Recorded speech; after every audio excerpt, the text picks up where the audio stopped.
All right, today we're going to be looking at a 2009 Yamaha Grizzly 450, and we're going to replace the Stator Magneto on it.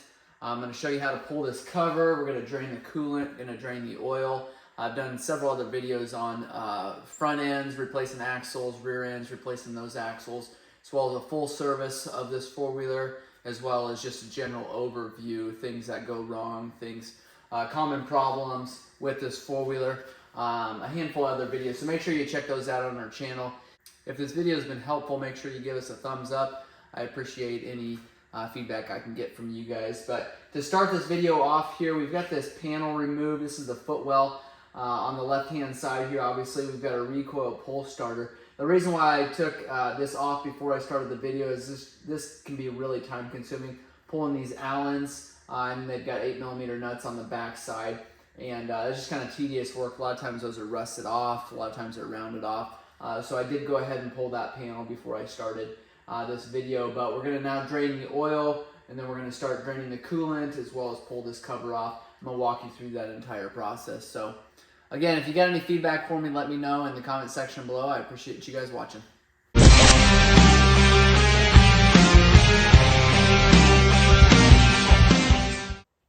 All right, a couple things we're gonna do right off the bat. Like I said, got this foot panel removed. We're gonna go ahead and remove this side panel as well, this left-hand side cover. That's gonna allow us to open up, kind of see a little bit more what's going on here. We've got our coolant line that we're gonna have to remove, and a handful of bolts around this recoil and around this stator cover. So first things first, like I said, we're gonna drain that oil. And then while we're doing this, we're gonna full service this four-wheeler, so we'll pull that oil filter too. But I'm gonna wait to pull that oil filter till we've got this cover back on, or we could do it from the get-go, but I just don't like to have that oil running all over the place. Just makes things messy. To drain the oil on this one, you're gonna need a 19mm socket, and then it's got a little bit of an unusual style of drain plug on here, and I'll show you that to you when I get it off. It's gonna be a little harder for you to see from where you're at.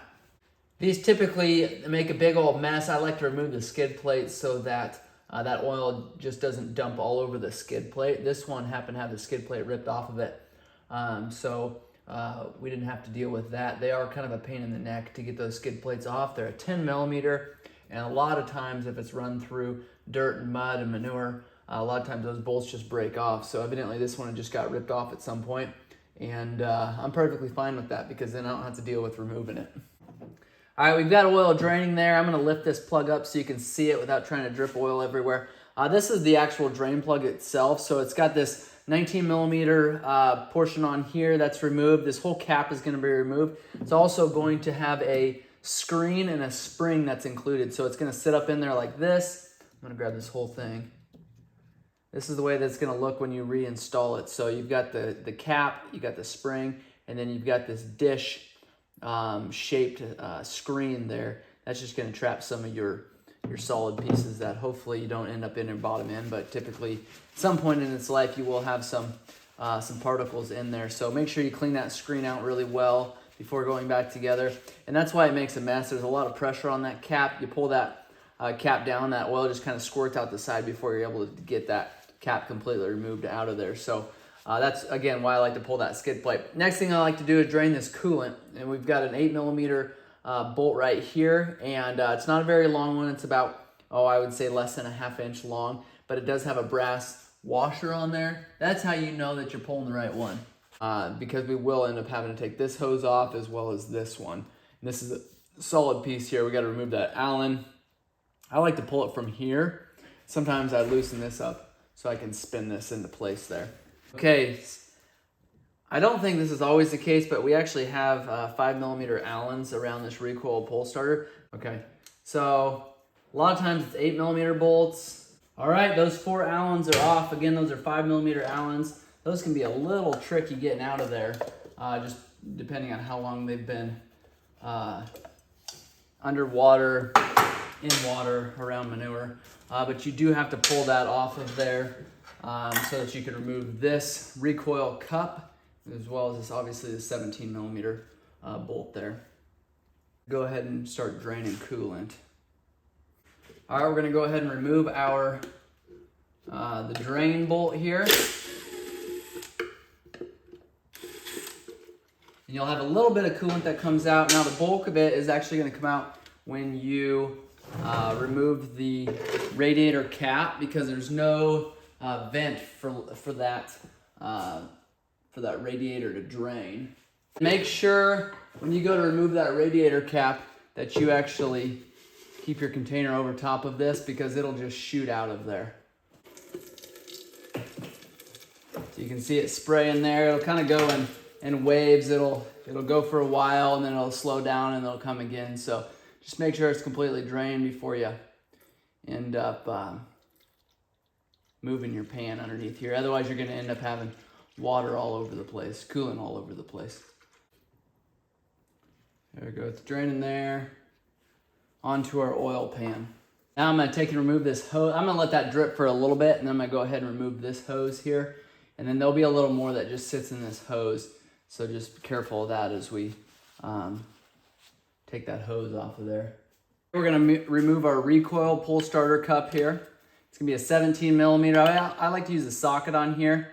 Otherwise, you're fighting against holding that motor, holding that cup still.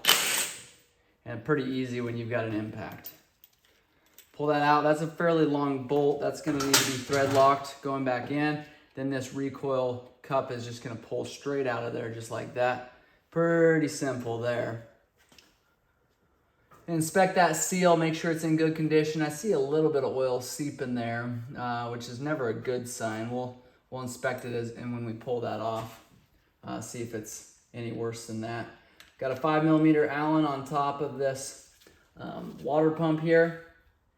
We could remove it up here, and in fact, we might do that. A lot of times these O-rings, once you break those free and move those around a little bit, a lot of times those need to be replaced. We didn't actually buy that O-ring for this job. Got our pliers. We're going to remove this clamp. The larger the pliers, the better on this. To some extent, because you like to grab this whole thing at one time. Then you're able to I like to twist this back and forth.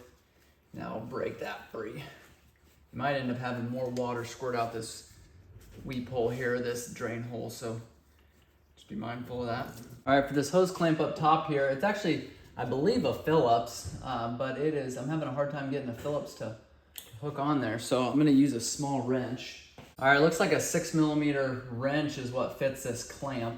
So if you need to go that route, if it's not in a position you can get a Phillips on there. I had a real small Phillips and that just wasn't gonna cut it. I couldn't get it down in there. So I don't know if it's just completely packed full of corrosion and rust. It shouldn't be rusty, but it's certainly packed with something. I'm not able to get my Phillips down in there. So we'll use this little wrench here and loosen this up. You want it loosened up pretty good because you got to actually slip it over a rib here on this coolant line. We'll slide that clamp off either backwards or forwards. Now I like to take and kind of work this area. This is going to be hard for us to push off of here. Typically you would take and kind of grab it just like we did down here and twist a little bit. Well, this is not long enough to do that with. And this is a coolant line that has never been off before. Like we got it loosened up there. We might have to remove this cover to finish pulling it off of that hose. Okay, now we're gonna go around and remove all the 8 millimeters. Oh my goodness, this is the same thing on the 700. So we are gonna have to pull this line here because there's 8 millimeter bolts behind this cover. And that's not ideal, but it'll be all right. We'll either have to order another O-ring for this. I'd suggest putting a new one on here, but we'll see what kind of condition it's in. At least we have to take and turn it out of the way, but I still think even for this one, we're gonna have to just completely remove it.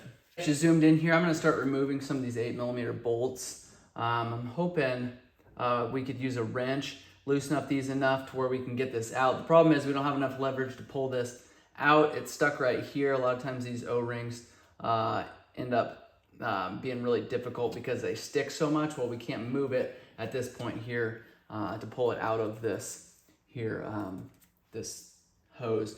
So I'm gonna go ahead and start removing these 8 millimeter bolts. Start at the top, and I'm actually gonna go counterclockwise all the way around. And I'm gonna set these in order down so that I know which ones go where, because they are gonna be different lengths. So Starting at the top. I like to typically go clockwise. So far, 2 different sizes. All right, working on these 2 8mm here. One of them holds a wire that goes down to your gear position sensor. So I want to keep track of that wire holder. Once I get my hand out of the way, you'll be able to see what I'm talking about here. Okay, we got that one loosened up. Here's that wire holder that I was talking about. That one's loosened up as far as we can go. This hose is in the way for the rest of it. We're gonna have some idler gears underneath it here. We wanna make sure we're careful with how those get treated and that they're not dropping out, losing spacers. All right, we've got that one loosened up as far as we can. I'm gonna take a rubber mallet and just tap on this, trying to break it free from that gasket. Plastic mallet, tapping on it.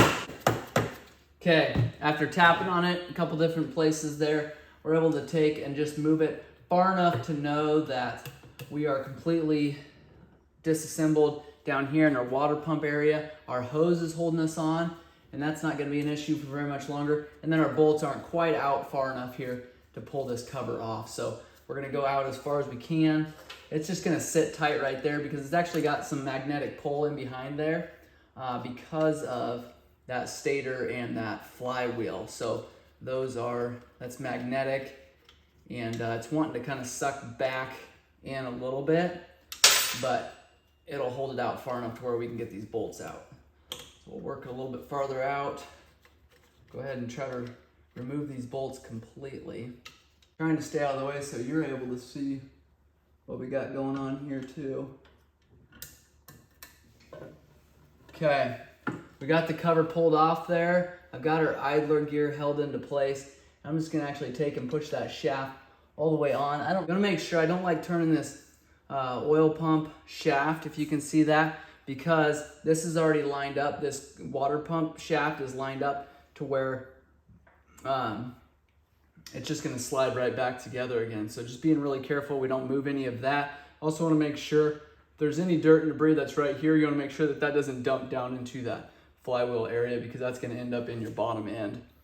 So we've got our connector here, is gonna be the only thing holding us on. We'll search for this all the way up. It's gonna end up in this cluster here, but I think we got some zip ties underneath here that we're gonna have to that we're gonna have to pull. So rag over top here so that we don't drop any dirt and debris down inside of this left-hand engine cover here where the stator assembly was. There's a couple zip ties that attach the wires running up to the connectors here to the frame. So we went ahead and snipped those. We found exactly which ones we need to pull off here. We've got a white colored 4-pin connector and then a round sort of a cream color connector. There's a piece that you push on, then you can just pull that connector apart. And then this connector here is a little bit odd to where you actually pull up on this tab. Then you're able just to pull that connector apart there. So run those behind the other wires, just kind of figure out how to work them out of there, and then pull them down behind the actual shift rod there. Now we're gonna be able to take this Magneto, put it on the bench. We're gonna pull these screws out, pull the Magneto, and then we'll go ahead and reinstall everything. Got your gasket that we're gonna end up scraping off all the way around. It's pretty brittle. A lot of times that happens as the four-wheelers get older. The heat cycle of the engine will cause this gasket to get brittle. So pull this off of here. I'm gonna do my best not to drop very much down in this crankcase. We do have to clean all of this out. But we're just gonna set that gasket aside there. We're gonna grab a gasket scraper, clean that up. There's a couple dowel pins, and these are gonna be handy when it comes time to put your gasket back on. They're actually gonna hold it onto the frame. For now, we're gonna leave those there so we know which one's which.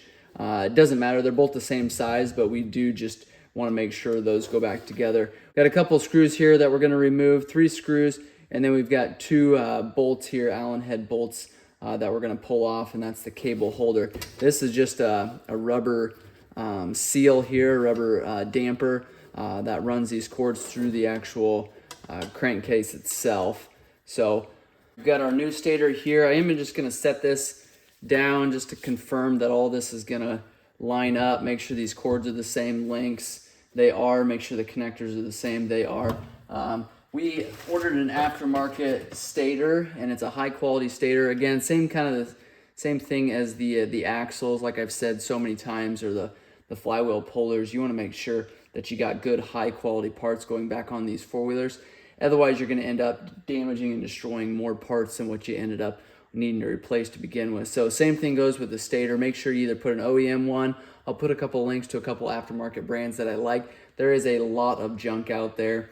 Amazon seems to think that it's like a one-size-fits-all scenario, to where they will actually say, you know, the same Stator works for the Grizzly 450 as it does for the CBR 600. Clearly that's not the case, but Amazon does not differentiate between the two, and it'll actually have the wrong title for the wrong Stator. So check on the links below. I want to direct you to a good high quality Stator that you know is going to fit and you know is going to work well. All right, I stuck a piece of cardboard underneath of here where we use our impact driver to remove these. I wanted to make sure our other side isn't getting damaged. So these are typically got thread lock on them, so they're a little tighter, which is why I use one of these impact drivers. So as soon as we got them loosened up, then we can either take an impact or a socket, ratchet and put them on here. All right, we got those three removed. Then we've got our 4mm Allen bolts here, just two of them. We're gonna get these pulled off. And this is just for the holder, and it just holds those wires back so the flywheel doesn't catch it when it's spinning around really fast. These are smaller, more fine threaded, so you just want to be careful you don't damage these. These Allens I don't like to use an impact driver on until I've got them completely loosened up. You see how small they are there?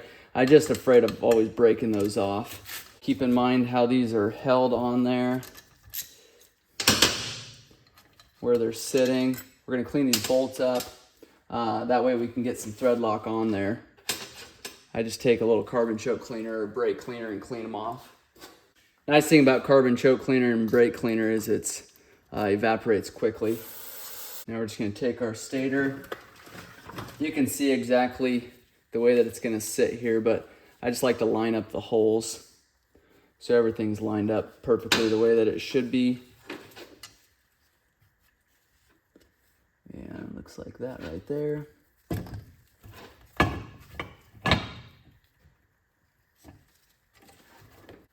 Somewhat upside down underneath of here.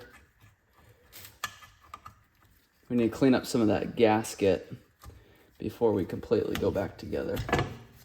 Some of the gaskets that drop down into these areas here. If our bolts are ready, we can put thread lock on those. And the nice thing about this Loctite is it just takes a little drop. And same way with these smaller ones. What you don't want to happen is these bolts to come loose, because your flywheel's in there spinning so fast that it's going to cause some major damage if these come loose. You're going to be able to see it here, but you got to line up the pulsar and this cover. It can be a little bit of a wrestling match because these wires are kind of forcing you to go a certain way. Get the other one. This Loctite doesn't set up super fast, so we're not under a time constraint. Get these started, then we'll go down and work on these other three. Same thing, get these started. Make sure all these are tight with a screwdriver here. Okay, once we get all those snugged up, we will take this back over to the four-wheeler. We'll clean up the gasket surface on the actual four-wheeler itself, and then we will buckle everything up back together. So we've got the gasket surfaces cleaned up. I told you earlier that there's these dowel pins, and that's important to remember to put back in here. But the nice thing is if you put them on this side here on the actual crankcase itself, if you can, then that allows you to line your gasket up even before you've got your cover up on top here. So at this point, we're going to put our gasket on here. And then we've got one more dowel pin that we need to grab and line up. And I'm going to take a little bit of grease and just put it on up top, because what that does is sticks that gasket to your actual crankcase. Put this one on, and like I said, I'm gonna grab just a little dab of grease. That way it kind of holds everything in place there. It has a tendency of falling off, and you don't need or want much, but just enough there, and that'll help that gasket stick while we throw the cover up there. So again, your oil pump shaft there is gonna line up with your water pump coupling, which is here. I don't know if you're gonna be able to see that, but you want all that to line up going back together. We haven't turned any of those pieces, so it should just fall right into place there. The other thing that you're gonna want to watch, make sure that's shoved in all the way, make sure that's lined up before you slide it together. And there's gonna be some suction on there because of the magnetic pull. You can see we're already fighting this starter gear. Got everything lined up there. I'm gonna take and put a couple screws in. If you're being held out for any reason, just make sure you don't go in there and run those screws in, or you may potentially damage some parts. So we've got these bolts in order, and these are just gonna need to be run in that same order that we took them out. And I like to hand start all of these, that way we're not damaging or destroying or ripping those gaskets. We've got this hose right here that it's actually gonna run down in front of the stator cover, but we moved it just so it wasn't holding us up. All right, once we get them all started here, then we're gonna take and I'm gonna run this, this one that's behind this water line in just a touch. Same way with this water line. Otherwise, we're gonna be bound up on that water line there. We've kind of started them all already except for these two, and you just want to make sure when you get them started that these are going in there straight. You're going into an aluminum case, and pretty easy to cross thread these, although they should be fairly easy to start. So if they're not easy to start, you're probably doing something a little bit wrong, and you may need to make some adjustments there on how that screw is starting.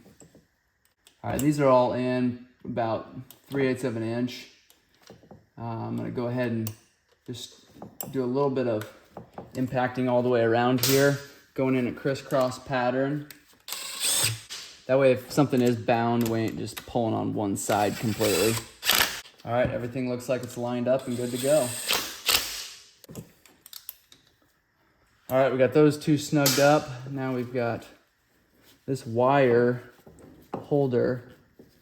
We're gonna push down there because we're gonna go ahead and push this water line up just a hair. We're gonna run this clamp back on, and we're gonna snug this down. Remember, this is the one that was completely filled with. I'm not able to get a Phillips in there. I've got to use an actual small wrench. The other thing that I need to do is our Allen bolt for this hose that we didn't end up even having to take off. So keep that in mind if you're doing this project. And then we're gonna obviously run these wires up here and zip tie them to the frame here like they were. All right, we've got this 5mm Allen tightened up. Now we've got this hose underneath. I'm gonna slide that on. It's kind of hidden down here, so I don't want to forget about that. We'll use a pair of pliers for this clamp. And then we've got our coolant drain screw here, our little 8mm drain bolt. That's got a brass washer on there to seal that up. We'll run these wires up, go behind the shift mechanism. We've got our white 4-pin connector, and then we've got our, now it's a black internal connector here, or a male, going into this cream colored female connector. So again, we'll zip tie those up there so they're not hanging down. Next thing we're gonna do is we're gonna Loctite this bolt that goes on the recoil pull starter. Really just need blue Loctite on here. Throw this on, line those splines up, push it on the rest of the way. We'll grab our impact, tighten that one down, and then we'll put our drain plug in, we'll fill it full of oil and coolant, we'll get our recoil pull starter on. Okay, 17mm, tighten that down. Going for the drain plug. Like I said, we gotta wash this screen out. Not a lot of dirt and debris in this one, but You always want to make sure that it's cleaned out when you're going back together. We're also going to change this oil filter, like I said earlier. I grab a pair of pliers like this, oil filter pliers, and adjust them accordingly. I'll maybe try to put a link in there so you know where to get these pliers. Super handy to have, that you can get into some real awkward situations there. It runs down here. These fins kind of keep it flowing down and out of these components, but still creates a little bit of a mess. Throwing another oil filter back on, and then we'll throw our drain plug in. Make sure that your O-ring for your oil filter didn't stick on there. You don't want to double up those O-rings. That's going to create some problems. I always like to engrave the date and miles on the oil filter. That way we know for next time. I also like to spray carbon choke cleaner. Clean out this area here. That way you're not constantly having oil drip. Drain plug, 19mm socket. Typically start it with your hands. It is spring loaded. You want to make sure everything's straight when you're going up in there. Start it with your hands, and then you're able to use a ratchet and a socket after that. All right, we've got it started here. A ratchet and tighten that down. You want to make sure that O-ring is in good shape when going back together. Okay, got that all snugged up. Now we're going to go put our recoil pull starter on and then fill it full of fluids. All right, we're going to zip those on. This is going to run down underneath of this coolant line. This is a drain for your carburetor. And I moved that aside. I'm not sure you guys can even see that in your camera angle, but there's a vent hose off the bottom, or a drain hose off the bottom of that carburetor. All right, we'll get our zip ties on here. Obviously cut the slack off. I'm gonna zip tie these two cords together. I really don't like how these are set in here. I need to go back and make sure that's how they were, because what this does is sets right in front of that dipstick. I don't like that location at all. So I think this one could pretty easily be run behind your shift mechanism here, which is where it should be. And then this one really, I would say, could go up and straight up here, although it's got the cable holder down below. So I'm gonna cut that zip tie again and rework those cables. We're gonna go ahead and put in about a little over 2 quarts of oil in here. I'm gonna start dumping coolant in. I'm gonna leave that cap off while the four-wheeler's running. Obviously with the correct amount of oil in the engine. Let it run for a little bit. It's gonna suck that coolant down as it fills these lines again. One main thing that I like to do before I actually take and go out and run this machine is make sure that that fan kicks on. If it doesn't kick on, what typically happens, you got an air bubble in here, and it's not allowing that coolant to hit that thermostat. So make sure that your coolant fan kicks on. If it doesn't, what I like to do is take and actually pull this drain plug again, sorry, this one right here, and make sure that coolant is running all the way down and out that drain plug before putting that drain plug back in. A lot of times you got to do that to begin with. Some of these older four-wheelers don't have near the issues with it getting air bubbles in there. So that is throwing a stator on a Grizzly 450. If you guys got questions or comments, make sure and leave those down below in the comment section. I appreciate any feedback from you guys. Thanks a lot.